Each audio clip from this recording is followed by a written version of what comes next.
Resuming debate, the Honourable Member for Skeena-Buckley Valley. Thank you very much, Madam Speaker, and I want to thank my friend from North Island, Powell River, for that excellent speech, and also recognize my colleague for Churchill-Kiwatinook-Aski for bringing forward this important bill that we're debating today. I want to do a couple things in the next 10 minutes. First of all, I want to take us down memory lane and talk a bit about the Infrastructure Bank, what it's achieved, but more importantly, what it's failed to achieve over the past 5 years. I want to talk about the infrastructure context, and I want to talk about the needs of communities. We're debating this bill in the context of an infrastructure crisis in our country. The infrastructure deficit in Canada is estimated at $150 billion. The AFN estimates that the infrastructure deficit in Indigenous communities alone is at least $30 billion. And we have this deficit in the face of a global climate crisis that is pounding our country. Communities are feeling the effects more and more every year, and the damage and the implications for our infrastructure is only going to get more severe as time goes on. So this is a very important topic to be discussing.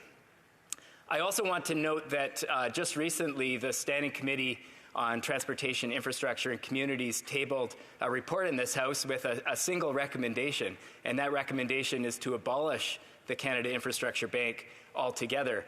This bill we're talking about today proposes a different route. It proposes to reform the enabling legislation so that the Canada Infrastructure Bank can recover from its many failings and its troubled track record and indeed meet the needs, the infrastructure needs of Canadian communities.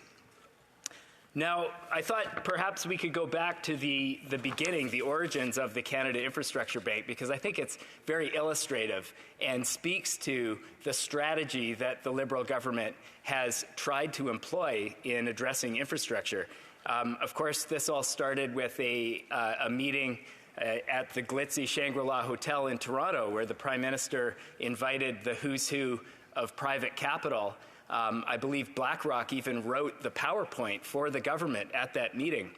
And the promise here was a simple one, that public infrastructure could be used as an opportunity to deliver private returns of 6 to 7% for these investors. And of course, that's a promise that this government hasn't been able to deliver on, thankfully, I would say. Early on in the bank's 5-year history, they tried to get a pilot project going in the small community of Mapleton, Ontario, to prove that their vision of public-private partnerships and using public infrastructure as a private profit opportunity could work for communities of all sizes.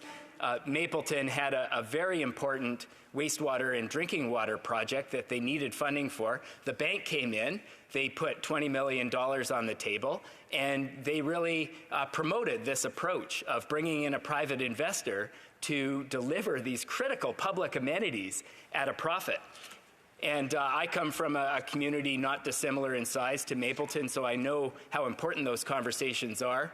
And that municipality engaged in good faith with the bank, spent a whole bunch of time and a whole bunch of money assessing the risk and value of this approach that the bank was proposing. And in the end, they came away and they said, you know what, the risk is too great. The value isn't there. It's going to cost our taxpayers more. And so they chose to go with a more conventional financing model for that important project. Of course, they were left with legal fees of over $300,000. And at the end of the year, they ended up posting a significant deficit, of which that contributed significantly.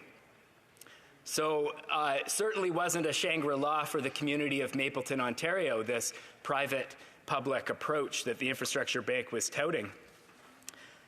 Now, at the Transport and Infrastructure Committee, we did a detailed report on the bank's track record to date. And we heard from expert witness after expert witness, from academics, from unions, from communities, many of them telling us that this public-private approach to infrastructure results in two things: higher costs for Canadians and longer project timelines and delays.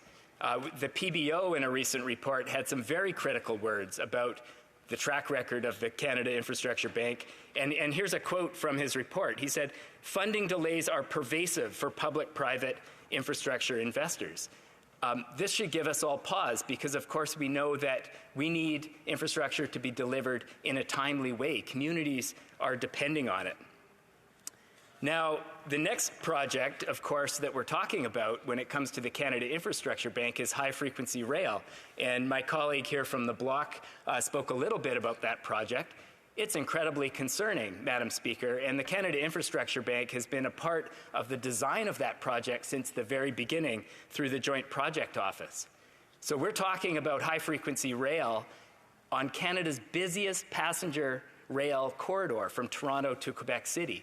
Now, this is a very important infrastructure project. Canada is way behind the rest of the world when it comes to rail transportation, and the Liberal government insists that it has to be a part of this model, this failed model of bringing in private investors. So back in March, they put out an expression of interest for a private partner to design, construct, and operate passenger rail on that critical passenger corridor between Toronto and Quebec City. Now, you know, I just go back to the expression of interest documents because they have a very telling quote about the fact that the private operator is expected, this is quote, Madam Speaker, the private partner is expected to receive income from the fare box and other ancillary income. These combined revenues will be used to pay for operating expenses, to service debt, and to provide equity returns. Now, this passenger rail corridor contributes a huge amount of revenue to Via Rail, Canada's public passenger rail provider. What's going to happen to Via Rail when the Liberal government hands over this busy passenger corridor to a private investor? Well, we can look to the UK. In the UK, the House of Commons Library just tabled a report on rail privatization in that country.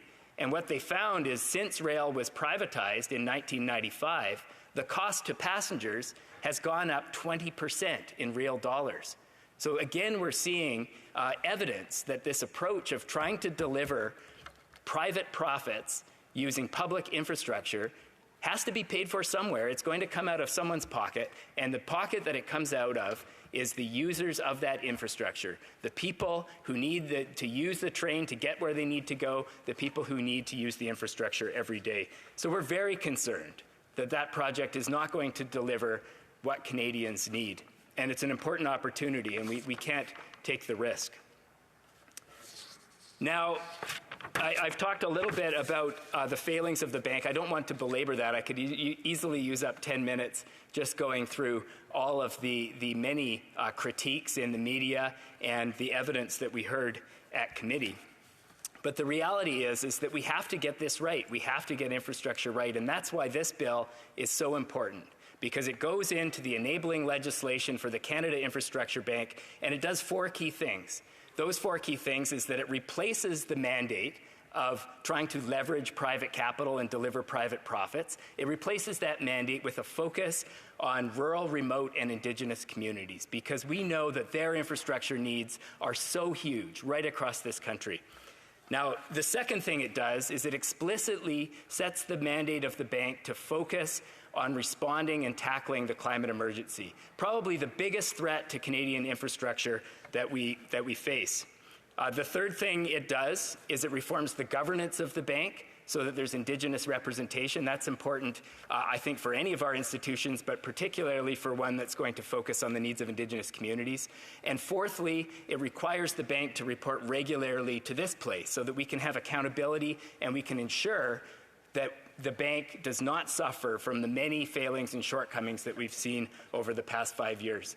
I represent Northwest BC. It's entirely a rural and remote part of this country. There are so many communities that have critical infrastructure needs, from the village of Clemtu that needs to replace its power lines, to the HealthSec who need to build a governance building and have an ambitious climate action plan. Smithers has wastewater and drinking water projects that it needs to build. In Takla and so many Indigenous communities, they're struggling to build housing.